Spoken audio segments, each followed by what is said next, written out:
మంత్రాల పకీరు చెప్పే మాయ మంత్రం కథ కదే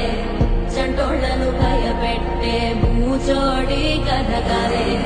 తాత ముత్తాతమ్మల భూతాల కథ కదే